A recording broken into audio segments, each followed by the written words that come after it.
출애굽기 12장 37절로 51절까지의 말씀, 우리 다 같이 한 목소리로 합독하겠습니다. 이스라엘 자손이 라암셋을 떠나서 숫곳에 이르니 유아 외에 보행하는 장정이 60만 가량이요 수많은 잡족과 양과 소와 심이 많은 가축이 그들과 함께하였으며 그들이 애굽으로부터 가지고 나온 발교되지 못한 반죽으로 무교병을 구웠으니 이는 그들이 애굽에서 쫓겨남으로 지체할 수 없었음이며 아무 양식도 준비하지 못하였음이었더라. 이스라엘 자손이 애굽에 거주한 지 430년이라 430년이 끝나는 그날에 여호와의 군대가 다 애굽 땅에서 나왔은즉 이 밤은 그들을 애굽 땅에서 인도하여 내심으로 말미암아 여호와 앞에 지킬 것이니 이는 여호와의 밤이라 이스라엘 자손이 다 대대로 지킬 것이니라. 여호와께서 모세와 아론에게 이르시되 유월절 규례는 이러하니라. 이방 사람은 먹지 못할 것이나 각 사람은 돈으로 산 종은 할례 받은 후에 먹을 것이며 거류인과 타국 품꾼은 먹지 못하리라.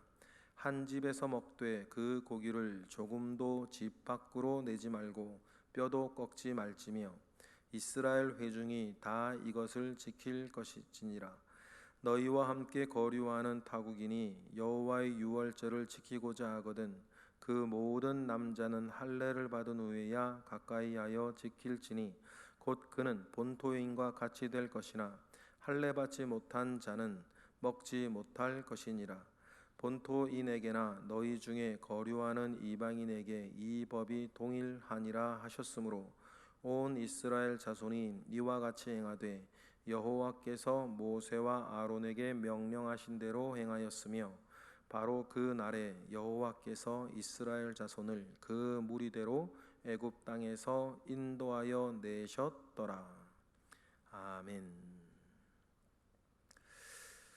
출애굽하는 장면 우리가 읽고 있습니다. 비슷한 장면 하나님께서 명령하실 때 모세가 또 이스라엘에게 또 알릴 때 읽었던 본문이 비슷한 본문이 반복해서 나오지만 정말 출애굽하는 장면은 오늘 우리가 읽은 이 본문이죠. 출애굽기의 하이라이트는 뭐니 해도 출애굽하는 그 장면 사건 아니겠습니까? 정말 출애굽하는 것입니다. 히브리 성경의 이름은 출애굽기 이렇게 되어 있지 않고 원래 히브리서의 이름은 출애굽기의 첫 단어인 모든 출애굽기 내용의 첫 단어인 그 이름들이라는 제목입니다. 그런데 여러분 참 이어질 수 있어요. 출애굽에서 중요한 건 무엇입니까? 출애굽한 그 사람들의 이름들입니다. 중요한 건 무엇입니까? 복음 가운데 중요한 건 무엇입니까? 누가 그 복음을 믿고 영접하였는가? 사람에 대한 관심 아니겠습니까? 복음이 여러분 아무리 하나님께서 복음을 완벽하게 우리에게 주셨다 하더라도 내가 그 복음을 믿고 영접하고 예수를 그리스도라 내가 하나님을 아버지라 부르는 하나님의 자녀가 되지 못하였으면 여러분 그 복음은 나에게는 아무것도 아닌 거 아닙니까? 인간적인 면에서 먼저 생각을 하면 중요한 건 무엇이겠어요? 내가 예수를 믿고 하나님의 자녀가 되었다는 사실입니다. 출애굽에서도 중요한 건 무엇이겠습니까? 그 출애굽의 사건 가운데에 그 출애굽을 함께 하는 사람들이에요. 그들이 하나님의 백성이 되고 그들이 이스라엘이 되고 그 가운데 예수님이 나시고 육적 이스라엘은 영적 이스라엘로 이렇게 바뀌어지는 하나님의 큰 구원사 가운데에 주님은 이 영적 이스라엘의 태동의 복음, 이 십자가와 부활의 복음으로 말미암아 영적 이스라엘이 이제 온 땅에 퍼져가야 할 것들에 대하여서 땅 끝까지 이르러 내 증인이 될 것을 주님이 말씀하셨던 그때까지 여러분 모든 것들이 이제 출발을 하게 될 것인데 그 모든 복음을 둥지처럼 가지고 있어야 할 민족 이스라엘의 출발은 여러분 출애굽기부터인 거예요. 그러니 출애굽의 사건은 출애굽기 전체에서 가장 중요한 사건 아니겠습니까? 그래서 오늘 우리가 읽었던 37절부터는 이제 비로소 모든 것을 잃고 모든 것이 꺾인 이 바로가 항복을 하고 아무런 조건도 없이 너희 이스라엘 자손이라고, 이스라엘을 이제 노예 나부랭이로 취급하지 아니하고 민족 이스라엘이라고 바로가 부르면서 인정하면서 이제 이스라엘은 애굽을 나오게 되는 것입니다. 말씀드렸죠? 구약의 육적인 사건은 신약과 오늘의 영적인 사건을 대변한다. 그리하였을 때에 이 출애굽 사건은 죄와 사망의 권세 아래에서 이제 구원받는 하나님의 백성들, 주의 자녀들, 그 영적인 사건을 또한 예표하는 것이고, 광야를 가는 이스라엘은 이제 우리의 본향을 향해 나아가는 우리의 신앙생활을 이야기하고 있으니, 우리가 출애굽기를 앞으로 계속 읽고 묵상을 하면서 나의 신앙생활 가운데에 조심해야 될 것은 무엇인지, 내가 따라야 될 것은 무엇인지, 40년 동안 이스라엘이 가나안 땅에 들어갈 만한 자로 가다듬어가는 것, 저어가는 것과 같이 나도 이 신앙생활을 통하여서 하나님의 나라에 합당한 자로 가다듬어져 가야 한다는 사실들을 우리는 기억해야 될 것입니다. 그리고는 출발을 하죠. 어디에서 어떻게 몇 명가량이 출발을 했다고 명시하며 37절은 우리에게 말을 합니다. 37절 읽어보겠습니다. 시작.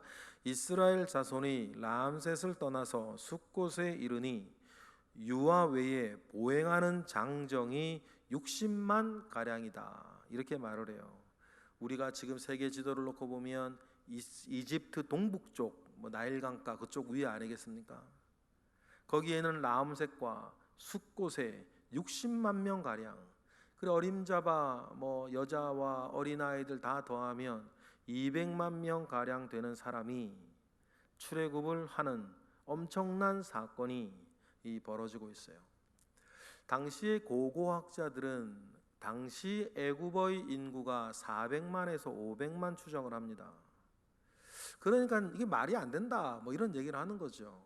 당시에 애굽 전체의 인구가 500만 정도밖에 안 되는데 고센 땅에 살고 있는 이스라엘 수가 200만 명이나 되는 것이 말이 되지 않는다, 이렇게 이야기하는 사람들도 있어요.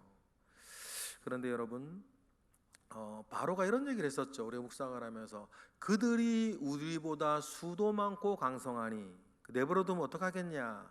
그럼 그 바로의 말은 뭐겠어요? 그죠? 그래서 고고학을 따르는 사람들은 이건 불가능하다는 전제하에서 이때 출애굽한 남자들의 숫자가 한 6천 명 정도, 7천 명 정도 될 거다, 이렇게 이야기를 하죠. 다른 근거가 있는 것이 아니고 어떻게 430년 만에 어떻게 72명 내려가 가지고 이렇게 200만 명이 되냐, 그게 가능한 일이냐, 그런 성경의 일들은 불가능하다, 이 얘기를 전제하고 추론해 나가다 보니까 그렇게 추론을 하기도 합니다. 그런데요, 여러분, 우리가 믿고 보면 또 보이는 게 있잖아요. 바로가 말한 이들이 우리보다 수도 많고 강하다, 그렇게 말하는 바로의 말이 엄살이 아닐 거라는 우리는 생각도 하고, 또 중요한 근거가 또 하나 있어요. 출애굽한 뒤에 여러분, 모세가 우리가 성막을 짓기 위해서 금들을 모아왔어요. 그때 모여진 금의 무게가 지금 우리 도량으로 따지면 6.5톤이에요. 그러면 여러분, 금이 6.5톤 정도가 모였다라고 하면 여러분, 그게 6,000명, 7,000명 모여가지고 여러분 금이 6.5톤이나 모일 수 있겠습니까? 그러니까 여러 성경의 여러 진술들을 보면 60만, 200만 가량의 사람이 아니면 되어지지 않는 일들이 여기저기에 있는 것이죠. 그러니 여러분, 엄청난 숫자의 이스라엘 백성들이 하나님의 은혜 아래 둥지와 같이 보존되어져서 민족 이스라엘을 키우려고 하는 은혜 가운데에 시작이 되었던 것을 우리는 믿습니다. 그리고 38절에 수많은 이스라엘 백성들뿐만 아니라 애굽 땅에 쏟아 부어졌던 엄청난 10가지 재앙을 본 사람들이 봤어요. 심지어는 애굽인들이 모세를 너무 위대하게 보고 이스라엘을 정말 하나님 여호와의 백성인 것을 보고 막 금은 예물 폐물을 갖다 바치고 의복을 갖다 바칠 정도였죠. 그러면 출애굽을 할 때에 그들을 따라 나온 몇 명인지 알 수 없는 수많은 잡족이라고 이야기하는 사람들도 함께 있었다. 38절이죠. 다 같이 읽어보겠습니다. 시작. 수많은 잡족과 양과 소와 심히 많은 가축이 그들과 함께 하였다. 이 사람들은 처음부터 이스라엘이 아니었습니다. 야곱의 그 후손들이 아니에요. 그런데도 이 사람들이 본 게 있는 것 아닙니까? 사람의 말로는 도무지 설명할 수 없는 10가지 재앙이 애굽 땅에 쏟아지는 것을 보면서 진정 살아계신 하나님 여호와로다 믿고 고백하며 따라오는 수많은 잡족도 함께 가고 있었다라고 합니다. 그리고는 모든 출애굽의 그 상황을 대변하는 한 가지 단어, 부사가 하나 있죠. 속히, 급히. 얼마나 빨리 나와야 했으면 음식을 준비하지 못하고 발효되지 못한 떡을 짊어지고 올 정도였다. 그렇게 이야기를 합니다. 39절이죠. 다 같이 읽겠습니다. 그들이 애굽으로부터 가지고 나온 발효되지 못한 반죽으로 무교병을 구웠으니 이는 그들이 애굽에서 쫓겨남으로 지체할 수 없었음이며 아무 양식도 준비하지 못하였음이었더라. 여러분, 구약의 육적인 사건은 신약 시대의 영적인 사건을 모형한다라고 했을 때 여러분, 출애굽이 이렇게 지체 없이 나와야 되는 것이라고 한다면 우리가 죄외로부터의 단절, 이 죄로부터의 구원받아 결별하는 것도 여러분 어떤 타협이나 절충 가운데에서 일어나는 일이 아님을 믿으시기 바랍니다. 단칼에 잘라버려야 되는 거예요. 뭐는? 죄는.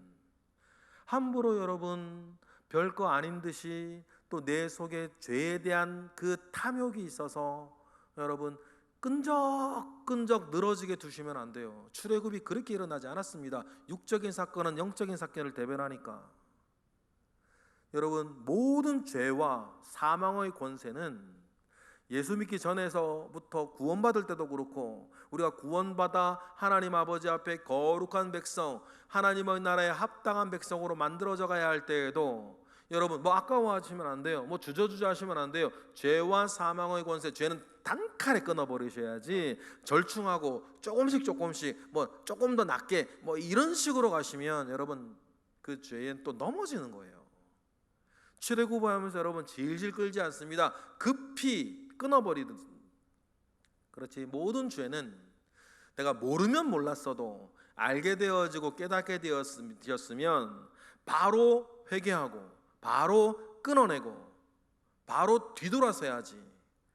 그걸 타협을 하고 시간을 얘기하고 절충을 하고 강도를 낮추고 물타기 하고 여러분 그런 식으로 죄는 끊어지지 않는다는 사실들을 여러분 명심하시고 여러분 급히 속히 끊어내셔야 된다는 사실들을 꼭 기억하셨으면 좋겠습니다. 그리고 40절에 보니까 몇 년 동안 애굽에 있다 그럽니까? 430년 동안이었다. 그리고 우리가 앞전에도 몇 번 나왔지만 원래 이스라엘은 말입니다, 노예의 상태로 있어야 될 사람들이 아닙니다. 우리 41절 읽어볼까요? 430년이 끝나는 그날에 여호와의 군대가 다 애굽 땅에서 나왔다. 여러분, 이스라엘은 여호와의 군대로 살아야지, 십자가 군병으로 살아야지 여러분 노예로 살아야 될 사람이 아니었다는 사실. 그래서 하나님은 이 출애굽을 통해서 이 이스라엘의 원래 모습을 찾아 나아가는 것이죠. 여러분, 우리가 신앙생활 해 나아갑니다. 1년 한 사람, 40년, 수십 년, 50년, 평생 한 사람들도 있는데 여러분 우리 신앙생활 가운데 우리가 뭐 해야 되냐? 하나님의 나라에 합당한 사람으로 만들어져 가는 것과 같이 우리도 죄의 종로로 타는 또 종의 영을 가지고 살아갈 사람들이 아니라 여러분 십자가의 군대로 살아가야 할 사람이라는 사실들을 우린 기억을 하고, 군사로 모집된 자가 자기 생활에 얽매이는 법이 없나니 이는 모집한 자를 기쁘게 하려 함이라. 그러면 여러분 우리를 십자가의 군사로 모아준 그 예수 그리스도를 기쁘게 하기 위해서, 하나님을 기쁘게 하기 위해서 나는 살아간다는 사실들을 우리가 명심하고, 내 인생과는 거기서 나오는 거다는 사실들을 여러분 기억하고 사셨으면 좋겠어요. 여러분, 우리는 십자가의 군사로 살아야 될 사람들이지, 그래서 모집한 자를 기쁘게 하며 우리는 살아가야 할 사람들이지, 나의 기쁨과 나의 안녕과 나의 편안을 위해서 살아가는 것은 아니다. 먼저 그 나라와 그 의를 구하라, 그리하면 그 모든 것을 너에게 더하실 것이다. 주님은 우리에게 그렇게 말씀하시면서 우리를 십자가의 군사로 살기를 원하시는데, 자꾸 우리는 내 것이 급해가지고 내 행복과 내 기쁨과 내 안녕을 위해서 자꾸만 살아가니, 여러분 그게 되겠어요? 안 되는 거지. 이 험하고 악한 세상 가운데에 여러분 내 행복이 찾아지겠습니까? 그런 상황 가운데 주님은 먼저 그 나라와 그 의를 구하면 이 모든 것을 너에게 더하실 것이라고 말씀하셨으니, 여러분 내가 살아가는 삶의 방향을 어떻게 잡아야 하는지 여러분 명심하고 살아가시는 저와 여러분 되시기를 축복합니다. 그리고 43절부터 이날부터 지켜져야 할 유월절 규례에 대한 이야기가 쭉 나와요. 유월절 규례는 이러하다 하면서 43절에 누구는 먹지 못한다, 이방 사람은 먹지 못한다.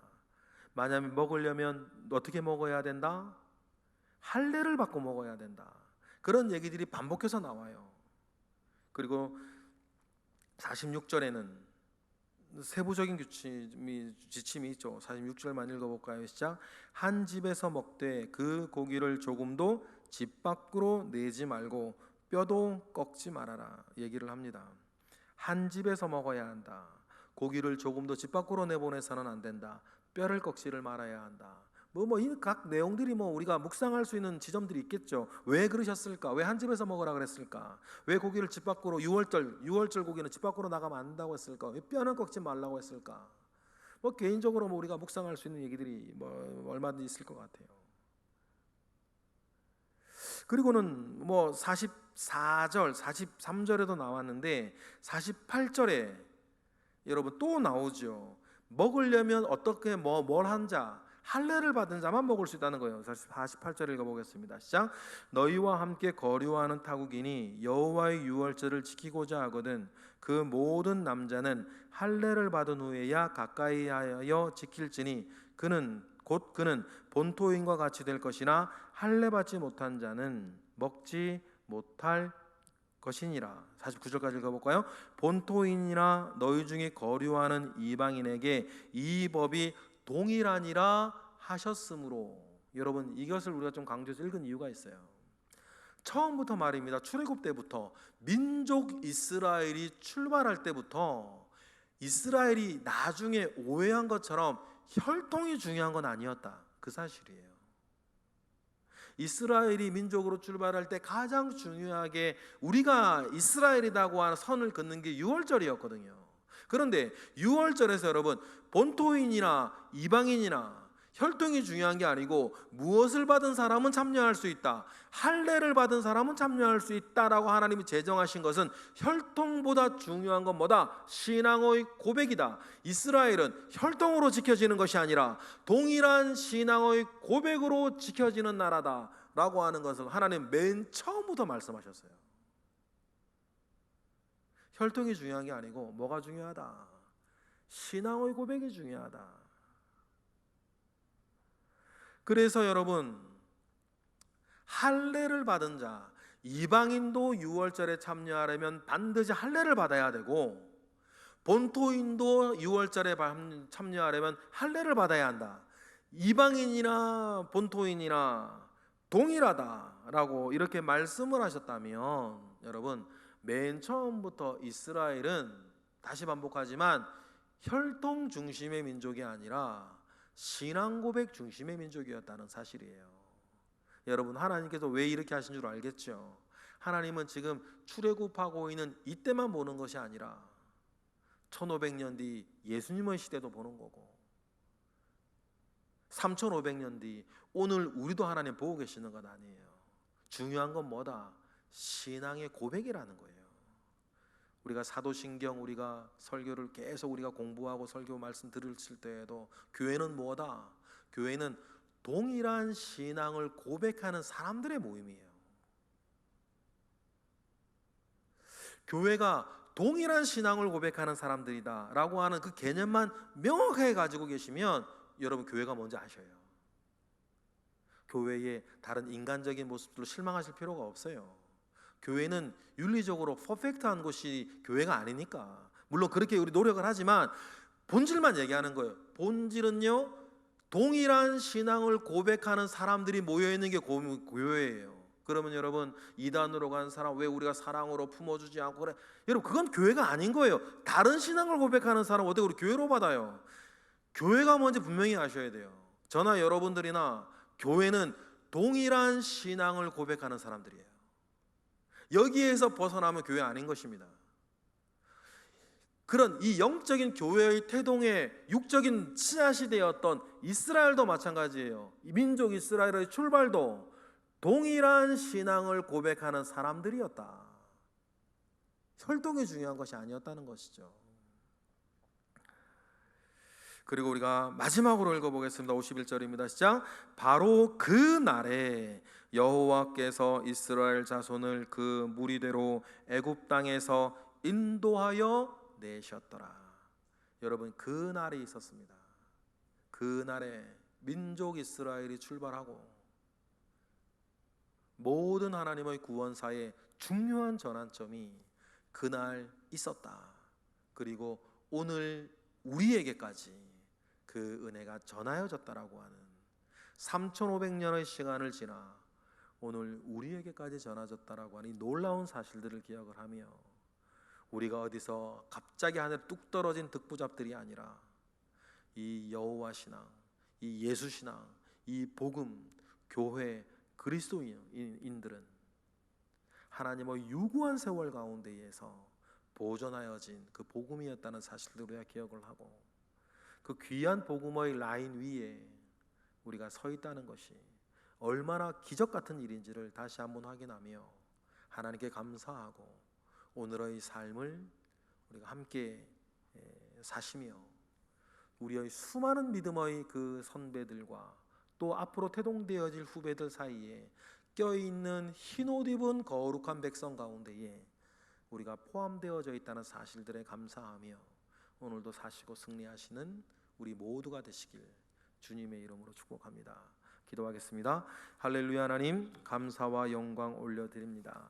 주여 은혜 위에 은혜를 더하여 주셔서 오늘 우리가 있기까지 수많은 일들이 3500년 동안 있었고 그 3500년의 큰 시간 가운데에 짧은 한 토막 우리 교회에 50년이 끼어 있음에 감사와 영광 올려드립니다.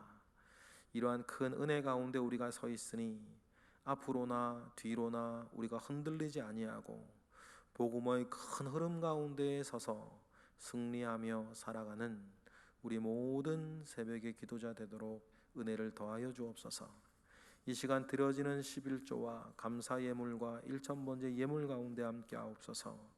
주님께 드리고 싶어하는 이 믿음과 마음을 축복하시고 주님 붙잡아 주시고 이끌어 주옵소서.